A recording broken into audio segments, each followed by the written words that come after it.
Hello, thanks for joining us. This is Nationwide. I'm Ruth Aguala.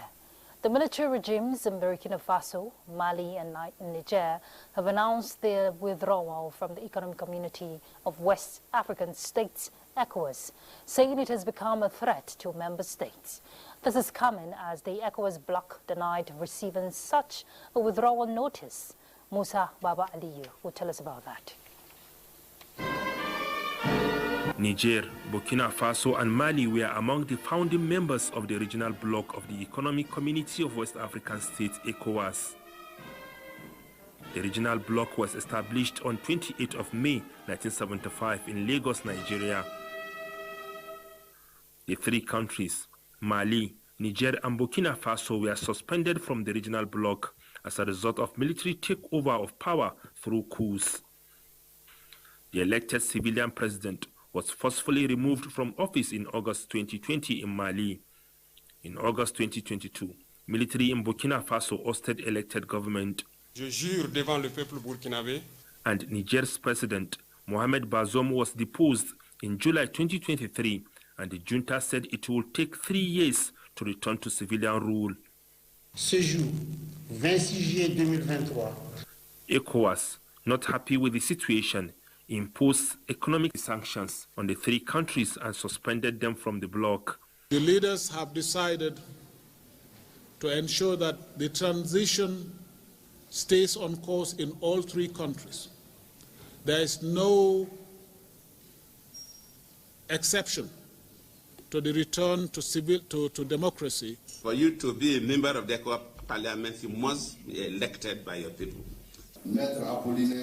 Not happy with the sanctions, in December 2023, the three countries met and decided to withdraw from an international force known as G5 that was set up to fight extremists in the Sahel region, forming their own so-called Alliance of Sahel States, AES.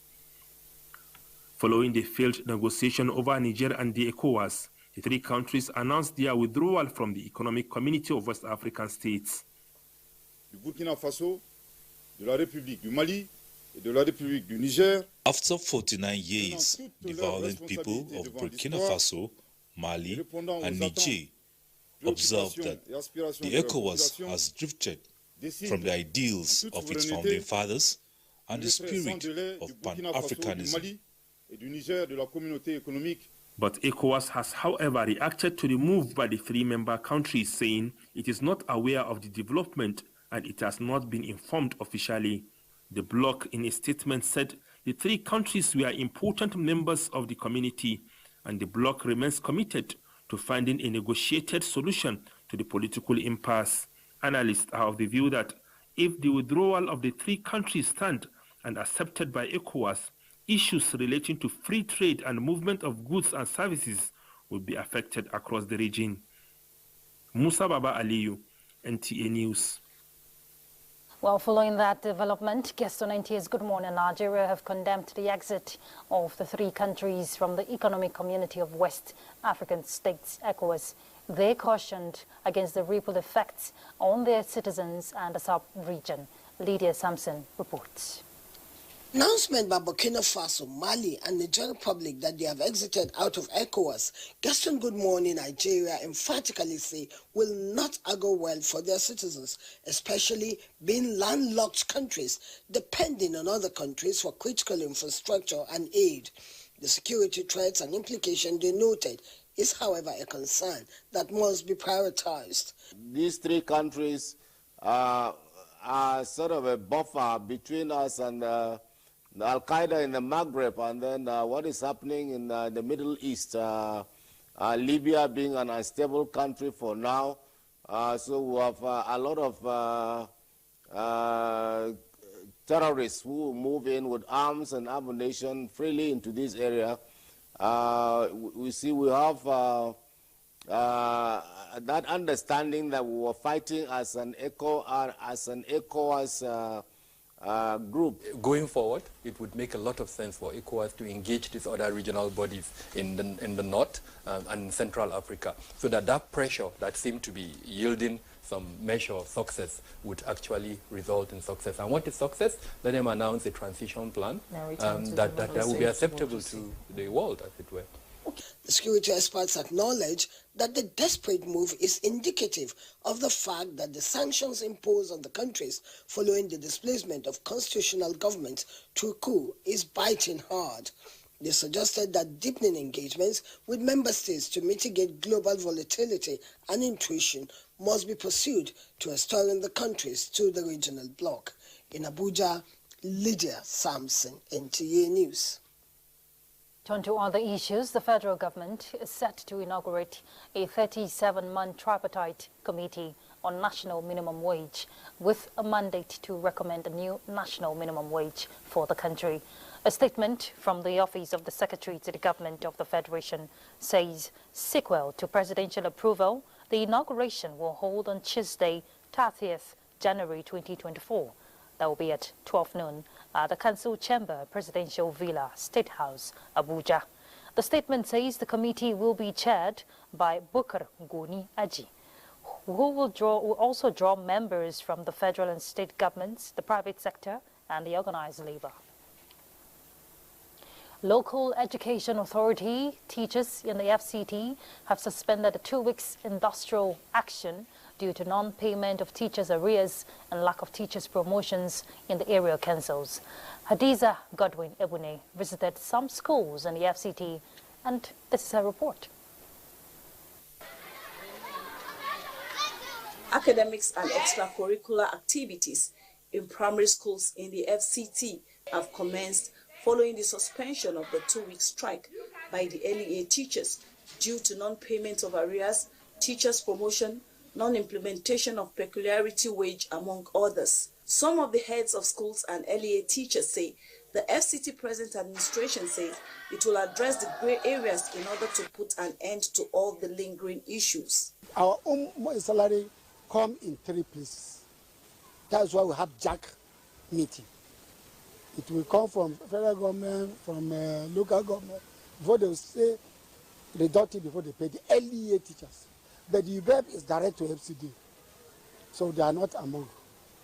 They have given them their 40% implemented. Ours has not been implemented. Talk of even arrears. The LEA teachers are the management. The head teachers, the assistant 1, the assistant 2, the senior masters, all are collaboration of LEA staff. The UBEP are just few percent, only 20% out of 100. But I'm happy, at least seeing the children makes me happy. For the sake of the children, we don't have to look at our own problem. For the sake of the children, because I know how many parents have been calling me. The pupils say they are happy to be back to school as they're already lagging behind compared to their counterparts in other schools. I want the government to pay our teachers so we will not go back to strike again. After the government to pay the teachers because they are hardworking, so they must have to be paid. Yours sincerely also joined in some classroom lessons. Nevertheless, the only glimmer of hope authorities say is that both parties will have to come to a logical conclusion to put an end to the incessant industrial action. Hadiza Godwin Ebune, NTA News. Thank you, Hadiza. The Minister of Works, Dave Umahi, has suspended work on the Eleme section of the East-West Road. The minister gave the suspension order when he paid an unscheduled inspection visit to the federal government road project in Rivers State. Marianne Vincent Oko reports. Minister of Works Dave Umahi is in Rivers State on an unscheduled inspection of federal government road projects in the state. On arrival, the minister visited the Abia State section of the Port Harcourt-Aba Expressway.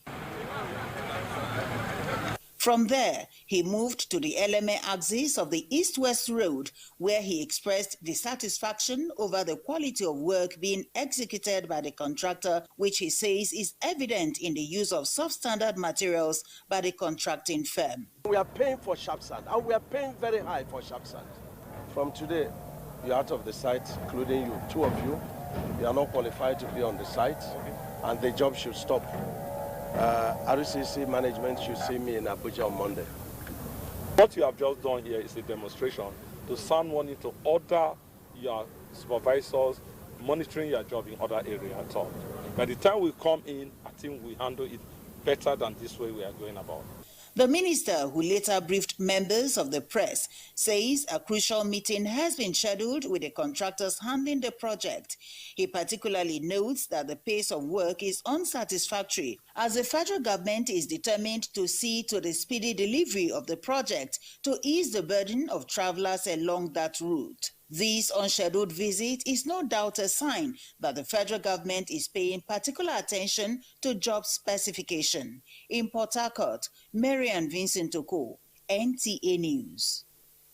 Still road infrastructure, in a bid to ensure good motorable roads and easy access routes across all federal roads in the country, the Federal Road Maintenance Agency, FEMA, is undertaking road intervention to meet President Bola Tinubu's zero tolerance for potholes on the nation's highways.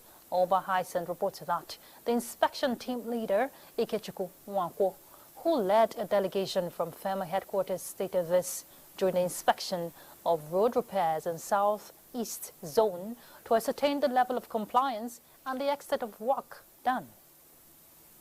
Connect your destination, a direct labor intervention to make roads accessible by intervening in failed portions of road across the country as various state offices embark on massive rehabilitation to ease vehicular traffic from one state to another, as well as reduce security and economic challenges occasioned by poor road network. The inspection, we check the quality of work. We can assure you it's of high quality. Failure is not going to come into play this time. Federal government, FEMA in particular, maintain this road to enable them have free access, and this job can last up to 15 years. The scope of work entails clarification, after which we did a lot of filter bed, priming, then asphalt work. 80% completion now. If we look around, we see that we first tackle concrete works. Operation Connect Your Destination is to make sure that you can travel from here up to where we stopped without actually stopping. They have done very well. They have done right from Obudu Road, Ikom local government. Now they are going toward Obudu. The road is clean and okay. We are taking him because of the road construction for what he did on Abakaliki now. So we are proud of him. Some of the roads inspected by the team include Ikom Wola Obudu Federal Road in Cross River State, Abakaliki Enugu Expressway in Ebonyi State, and Umuohia Ohafia Bendi in Abia State to ascertain the level of interventions. The team also interacted with staff of the agency, charging them to brace up on the tasks before them. In Calabar, Oba Hyacinth, NTA News. From Calabar, let's drive to Kogi, where we hear the people of Kogi State are set to witness a new administration that will run for the next 4 years. During the inauguration and swearing-in ceremony, which took place on Saturday, if you recall, the governor, Ahmed Usman Ododo, pledged to address key issues in the state.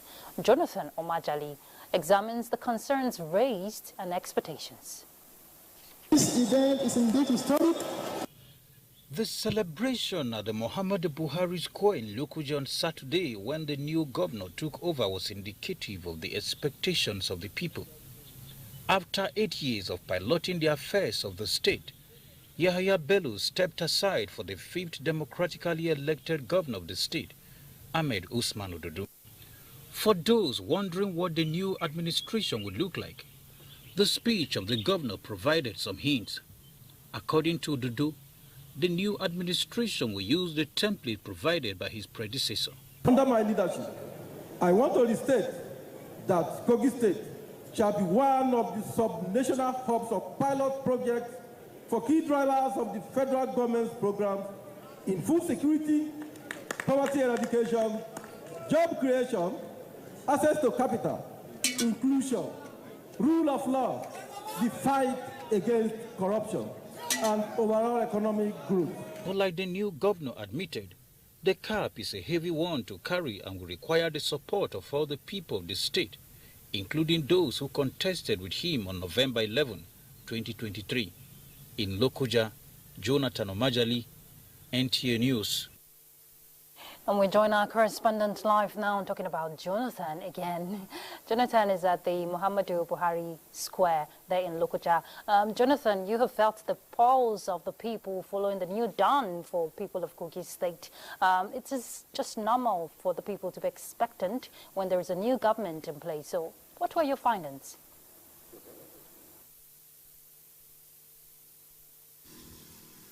Yes, on Saturday, thousands of people converged on this ground to witness the inauguration. Today, there is hardly anything happening here, and what that means is that the people have left expectant. The government, too, has got down to the real business of governance. Like the governor, of course, rightly said in the course of his speech, there is a weight of expectation that he's carrying, and that is very true. He's carrying the expectation, of course, of people in the rural areas who want good roads so that they can move their farm produce to the city center. He's carrying the expectation of health workers who want hospitals equipped with modern facilities. He's carrying the expectations of students who want better classrooms, well-equipped, and of course students graduates who want employment opportunities. So of course there is a weight of expectation on him, and people expect much. Like you rightly said, when there's a new government, people want new things, of course, to begin to come up. And like the governor said, he expressed the support of his predecessor. Of course, the predecessor did quite well. We can't take that away. He has laid the foundation in the area of healthcare. Several hospitals were built in the course of his 4 years in office, notably the reference office in Okene. And so, with the support of his predecessor, we expect that these expectations, of course, will be met while the new governor is in office. Just before I let you go, not just the predecessor now, he's expecting support also from other sectors, people rather, who will, key into his government. But what are his key pointers, for his administration going forward? Could you take that again? I didn't get it well. His key pointers, talking about the present governor now, what are the areas of concern he wants to focus? Every administration comes with their own target on what to provide for their people. Yes, just like I mentioned, of course, in the course of his speech, he talked about providing employment for the people. One other area that he talked about is agriculture, which is very important. Don't forget Kogi State has very fertile land, but of course there is more that needs to be done in terms of supporting the farmers, giving them loans and providing the enabling environment for them to be able to sell their farm produce. And so he mentioned that in the course of a campaign, and he also mentioned it during his speech. So, of course, we expect that he'll be focusing on agriculture, and he also talked about infrastructure. There are several routes that the former administration began, and we expect that, like he said, he will finish them up while in office. So, of course, there's a weight of expectation, and hopefully he'll be able to fulfill those expectations. Thank you very much, Jonathan. I'm sure the people just want to feel and have the dividends of democracy play out. Thank you so much, Jonathan. Our correspondent there from Lokoja giving us insight into what to expect in the next 4 years of the new government. We turn to the judiciary. The Supreme Court has reserved judgment in an appeal filed by the governorship candidate of the All Progressives Congress in the 2023 governorship election in Adamawa State, Aisha Dahiru Ahmed, to challenge the victory of Governor Ahmed Fintiri. The Adamawa State Governorship Election Petition Tribunal and the Court of Appeal had dismissed Aisha's petition and appeal. prompting her appeal before the apex court in the land for further determination. In her arguments before the courts, Aisha Dahiru Ahmed held that she and her party, the APC, won both the election and a supplementary election conducted by INEC in the state. In their defense, Governor Amadou Fintiri and his party, the People's Democratic Party, argued that INEC results showed that he convincingly won the 2023 Adamawa State governorship election. However, the five-man panel of Supreme Court justices, led by Justice John Iyank Okoro, after listening to the submissions of both parties, adjourned the matter to a future date for judgment. A group under the aegis of Northern Youth Progressive Network has commended President Bola Ahmed Tinubu and the NNPC Limited for evolving new security strategies in surging the turnout of barrels of crude oil amidst the gradual disappearance of tension.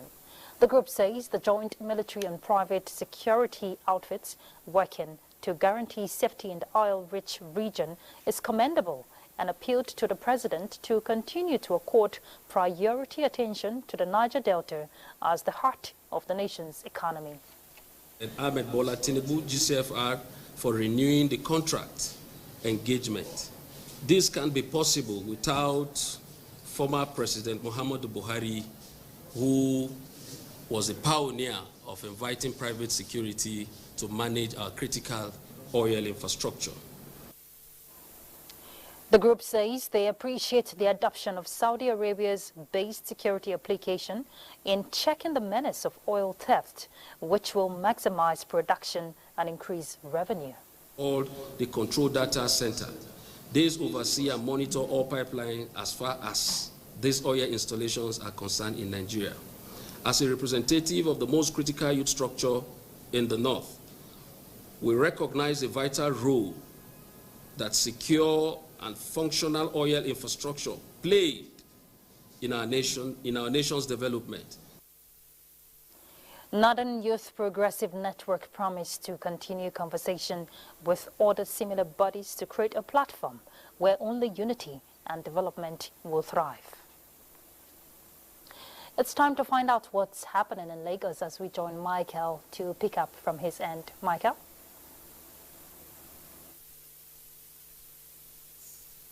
Strengthening collaborative efforts to facilitate trade is paramount in federal government's approach to harnessing the blue economy for national prosperity. The Minister of Marine and Blue Economy, Adegboyega Oyetola, stated this in Lagos while interacting with the Nigeria Customs Service. Correspondent reports that as a way of reciprocating same gesture, the Comptroller General of the Nigeria Customs Service, Bashir Adewale Adeniyi, said various initiatives will soon be activated to ease business transactions at the ports. It will have been impossible for the global community to record a trade volume of $24.9 trillion in 2022 without the dexterity of customs authorities across the world. This is because without their commitment, trade facilitation will be impracticable, effects of which could raise eyebrow on public health and safety, security and business flow. The Minister of Marine and Blue Economy believes the services of customs are key to achieving the core mandate of the ministry, calling for more partnership and collaboration among stakeholders in order to simplify the process of doing business at Nigerian ports. Let me commend the leadership of customs for agreeing to abandon the physical examination of cargoes at our ports and prioritizing the use of scanners. This development will not only increase revenue, it will ensure port efficiency and to reduce drastically the cargo turnaround time. While it is imperative for the customs to continue engaging traditional and new partners for sustainable facilitation of legitimate trade, the need to involve new strategies in achieving specific goals should take the front burner. And soon, the Nigerian Customs Service will be carrying out a time-release study to identify impediments. The objective of this is for us to determine where delays are coming in our processes, what is causing the delay, and how we can address it. Once we all share an understanding that this is what is causing delay, then it won't be difficult for us to bring about solutions to address those things. Since public interest is the topmost priority in government's agenda, reviewing the electronic call-up system, fixing of POS access rules, the minister said should be supported with customs innovations. As a way of sanitizing the process for conduct of the Unified Tertiary Matriculation Examination, UTME, the Joint Admission and Matriculations Board, JAMB, has withdrawn the license of a computer-based registration center in Lagos over cyberbullying. Dana Jale reports that 2 persons arrested for their alleged involvement are presently in police custody. Why many candidates are preparing to meet up with the cut-off mark of external examination, particularly JAMB, into tertiary institutions. The Joint Admission and Matriculation Board, JAMB, is working on the right and legal procedure is paramount. Ajibola Oladipo is not only a JAMB syndicate, he is also alleged to be involved in a cyberbullying with one Jaya. We identified the center, as you can see here, and since our system identifies who has registered a candidate, we were able to apprehend both the person that registered the candidate and the person that approached the minor. Officials of the Joint Admission and Matriculation Board swung into action and Ajibola was arrested along with his accomplice Adewole Olayemi after the mother of Jaya found a text message and cried out for her daughter's protection online. Centers that infringe on any of our policies, their access is immediately withdrawn. Ready? Just to assure Nigerians that JAMB will always swing into action wherever any case against any candidate is reported, and we take such issues as data protection very, very seriously. JAMB ICT consultant Damilola Bamiro warned all involved in such crime to desist from it or face the rules of the law. In Lagos, Diana Ajale, NT. Those are the reports from Lagos. More reports nationwide from Abuja after this break. Do stay.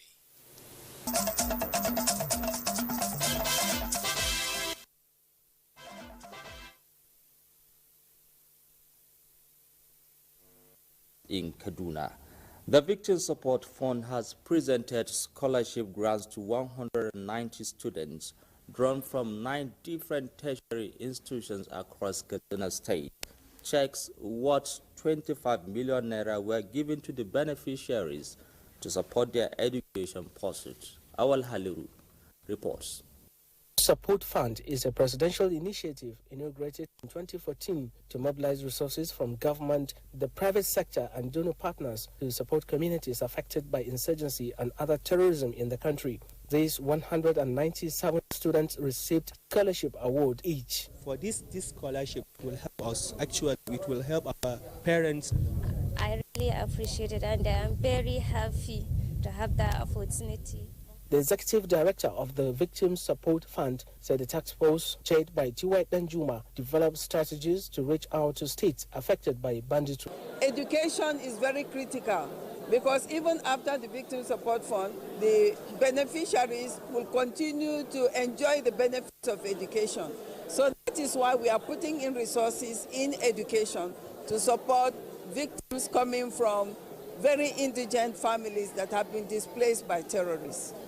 We are sure, inshallah, that of the beneficiaries of this program, 200 years down the line, the impact will be felt. This intervention of T.Y. Danjuma is in line with the Katsina State government program and project to support the victim of banditry in the state. Professor Nanatanko added that the 25 million naira scholarship was part of the 250 million naira budgetary spending in Katsina State before the year 2025. In Katsina, Awal Haliru, NTA News. The federal government says it is determined to make Nigerian communication satellite NICOMSAT a beacon of national pride with an energized workforce and satisfied clients. This was brought to the fore during a press briefing in Kaduna. Adamu Sunday reports that the partnership with NICOMSAT will help facilitate access to technology and foster sustainable economic growth at all levels. His report. Technology is no doubt the engine room and a driving force of every economy towards greatness. NICOMSAT Limited is open for business. This is why the Nigerian communication satellite NICOMSAT is being positioned to provide the nation with reliable internet services that will stimulate innovation and other advancements in the tech industry. We are more than ever committed to provide universal, ubiquitous, and cost-effective access to communications infrastructure throughout the country, to strive for a Nigeria where the utilization of ICT impacts all spheres of life. The Managing Director and Chief Executive Officer of NICOMSAT Limited, Nkechi Jane Egati Denhe, says the company is willing to partner with the Kaduna State Government to provide broadband access and other solutions that can enhance the operations of small and medium enterprises, educational and healthcare sectors in the state. She emphasized that NICOMSAT is dedicated to driving technological progress by being a leading communication solutions provider in not only Nigeria but the African continent, urging space enthusiasts and space tech companies to key into the NICOMSAT Accelerator program aimed at fostering innovation in satellite technology. In Kaduna, Adamu Sunday, NTA News. And that's our contributions from Kaduna. NTA News Nationwide continues in Abuja with Ruth Aguele. Thank you very much, Omar. The newly established Special Intervention Squad of the Nigeria Police Force is undergoing training to effectively fight kidnapping and other related crimes. Francis Pham reports that the training is facilitated by the force headquarters and the United States government. Nigeria, like many other parts of the globe, is experiencing security challenges arising from the activities of criminal elements seeking to undermine the peace and security of the nation. This development, the Inspector General of Police says, demands instant and appropriate response. It is in the light of this that the IGP established the Intervention Squad, and today the force and the U.S. government is taking the lead to ensure that operatives of the seas are better equipped with the requisite operational skills. The event today, therefore, is a major milestone towards the full operationalization of the SIS across the length and breadth of our country. I want to assure you that we will take full advantage of the training for the benefit of the Nigerian society. The vision and mission the Nigeria Police Force has through the SIS is crucial to Nigeria. And as your partner, we want to help support that. We want to help you achieve the goals and aims of the Nigeria Police Force and the SIS. The IG in charge of Mobile Police Force charged the commanders to take their training serious and make judicious use of the knowledge to impact positively on the quality of service Nigerians expect from the force. This is the first step in the training phase, as the force expects the commanders to impact the knowledge on their subordinates. Francis Pham, NTA News. A look at health. Nigeria, through its regulatory agencies, says it has continued to maintain standards in vaccines certification to ensure their safety. Executive Director of the National Primary Healthcare Development Agency, Dr. Muyi Aino, disclosed this while speaking on the agency's prospects for 2024, with arrangements to expand coverage for the human papillomavirus, that is HPV, vaccine. Oluseyi Adiagbo reports. Nigeria in October 2023 introduced the human papillomavirus HPV vaccine into its routine immunization system, a vaccination drive against the virus that causes nearly all cases of cervical cancer, with the aim of reaching 7.7 million girls. 14 states, including the FCT, were covered in the first phase. Procuring vaccines or receiving vaccines from your partners, we try to make sure that there's enough shelf life left so that we have time to get them from the national stores to the state stores and to the field and to the people. In addition, we're actually collaborating with NAFDAC, but also a few private vendors to track. You can be rest assured that when you see vaccines in the primary health centers, they're not expired and they're not about to be expired. Projecting into 2024, the NPHCDA is reviewing all primary health care services. The first is having primary health centers that work. Right now we have 8,300 that are being funded directly as part of the Basic Healthcare Provision Funds, the NPHCDA Gateway. Over the next 4 years, we're going to be really working to make them fully functional. And as we develop that, we're also going to be expanding the number of facilities. Nigeria is a very big country. While a strategy to address these priorities has been properly worked out, management of the NPHCDA is optimistic that its ultimate goal to improve the overall health outcomes of citizens will be achieved. In Abuja, Olusheye Ediagbo, NTA News. Digital technology, as we know, is revolutionizing every aspect of human endeavor, offering better life choices. Its application in the medical field guarantees improved health indices. Now, in that regard, a digital ecosystem that blends medical expertise with Nigeria's traditional postnatal care system has been formed. Former Vice President's wife, Dolakbo Oshibajo, says it will serve as information hub for mothers, fathers, and relatives given postnatal care. Seeing how people will thrive because of this community. Online courses to train mothers and fathers and caregivers. We have a community that people can join and be part of and learn, and they have access to other professionals like obstetricians, pediatricians, nutritionists, fitness experts. We're literally working with women who have gone through or who is going through postpartum depression. We go through a step-by-step process of analyzing, okay, where are you? Give them assessment, give them tests, and then provide them with the right psychological resources. We've been able to come up with different technologies and different partnerships that allows everyone, whether you have a smartphone or not, to be able to reach the grassroots. These experts believe will reduce maternal and child morbidity and mortality in the nation and Africa by extension. Benin will be our next stop, and Anwali is set to guide us from her end. Welcome to Benin. Good evening. Noise is a source of stress, which medical experts say can trigger reactions in the body. This also accounts for the development of heart and cardiovascular diseases after many years of exposure. Elizabeth Omoko, who captured some of these noise samples in town, reports that residents are calling for urgent measures to combat the menace.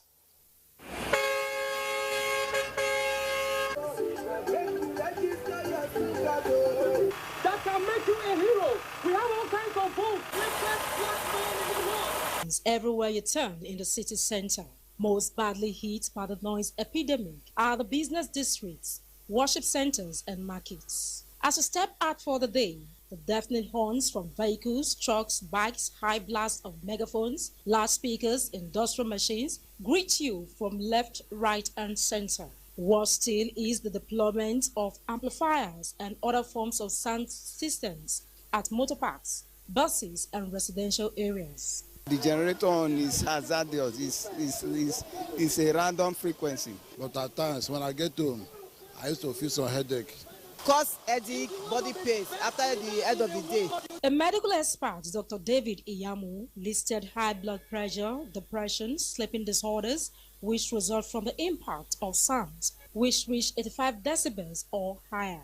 There's a center in the brain that regulates the amount of volume of noise that are necessary for your own well-being.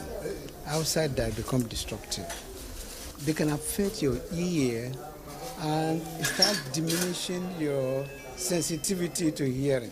They can start setting up an excessive wave of transmission in your brain. They can lead to headache. To combat this trend, the state government has commenced a sensitization campaign to educate motorists and citizens that noise pollution is not only dangerous but also illegal, with penalties ranging from a fine to imprisonment. If these protocols are well conducted, noise pollution will abate considerably and our environment will be healthier. In Benin, Elizabeth Amako, NTA News. Stakeholders on environment, including market women, religious leaders and community leaders, have signed a 10-point resolution to keep the state clean and green. They also want the state government to reintroduce the monthly environmental sanitation exercise. This was a decision reached during an engagement on environmental sanitation and pollution control christened Edo Must Be Clean and Green. Goodluck Anaini has details. In attempting to address the sanitary condition of the state, the marching order from Mr. Governor to the coordinating ministries is to do all it can to make Edo clean again. The State Commissioner for Environment and Sustainability, Joshua Mohodioh, and head of the coordinating ministry and MDAs, explained the state government's position on the matter. In all the nooks and crannies of Edo State, particularly the metropolis of Benin, you will realize that we are almost been overwhelmed by the filth within our environment. This time we want to clean Benin City, we want to clean Edo, we want to clean all the adjoining roads we there for this state. Although these stakeholders express appreciation to the state government for the initiative, they stress that waste managers often fail to evacuate refuse from the streets. They agreed that the environmental sanitation in the state calls for urgent attention and that there is the desire to strengthen collaboration for effective waste disposal. If we want to make Edo clean, we must return the monthly environmental sanitation. Now, this could go further for the local government to reach out to all landlords, have meetings with them, so that any street that has such, they should call themselves and so that it can go up. A 10-point resolution on how to keep the environment and state clean was signed by leaders of various groups present. No indiscriminate dumping of refuse on roads, median and walkways. All markets to be kept clean or shut down. No burning of refuse, as offenders will be apprehended and prosecuted or fined, among others.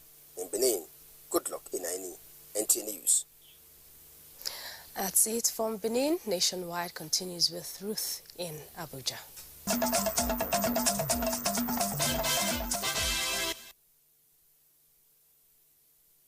To Maiduguri, good to have you join us. Borno State government is to capture biometric data of local government chairmen 4 times every day as part of measures to ensure their presence at their respective local government headquarters.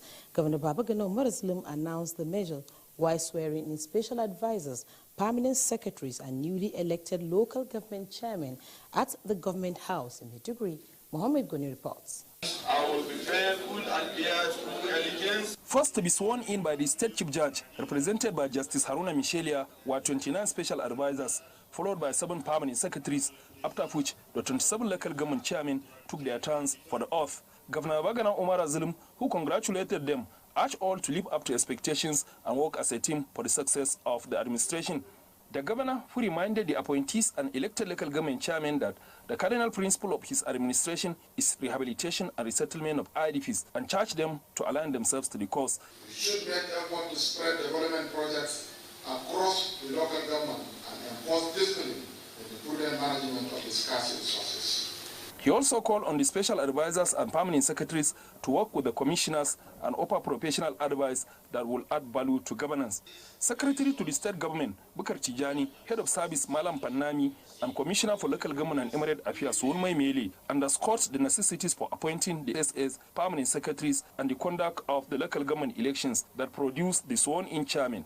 They individually applauded Governor Babagana Umar Zulum for his commitment to good governance, democratic ideals, and professionalism in the state civil service. On behalf of all the appointees and elected local government chairmen, Special Advisor Tukur Digira appreciated Governor Zulum for finding them worthy of the appointment and pledged to work in line with the ideals and values of Zulum administration.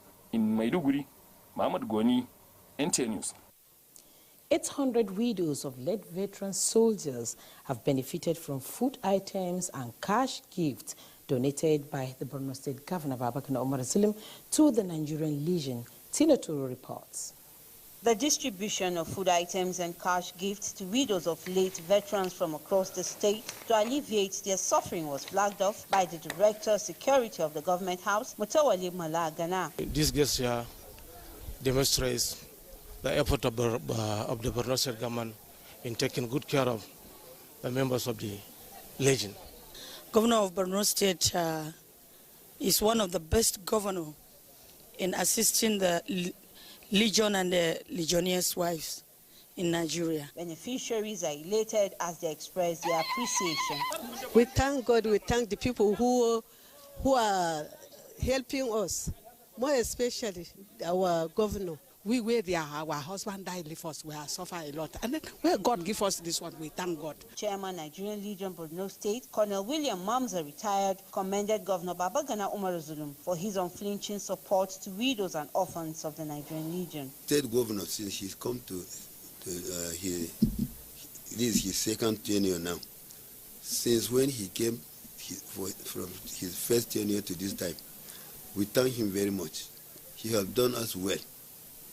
Anything we write to him to ask, he will give us. He has never failed us. The distribution of palliatives to families of fallen heroes is an annual affair. In Maiduguri, Tina Turu, NTA News. Stories from here for now. Nationwide continues with Ruth in Abuja. Ruth, is back to you. Thank you, Ladidi. And for us from here, the sports update next. Who will be featuring in their first ever knockout stage in the tournament. At 9 p.m., it will be a clash of the Titans as host nation Côte d'Ivoire do battle with defending champion Senegal in the round. A chance to reach that final. I think the home crowd and the whole country is going to be supporting Côte d'Ivoire against Senegal. It's going to be a very, very tough and interesting game there. If I want to go against everybody's prediction, seeing the way this tournament has gone so far, I think Côte d'Ivoire might just cause an upset against. Now you know where to keep it locked, the network service of the NTA, and that's nationwide. Do have a beautiful evening. I'm Ruth Aguele. Bye.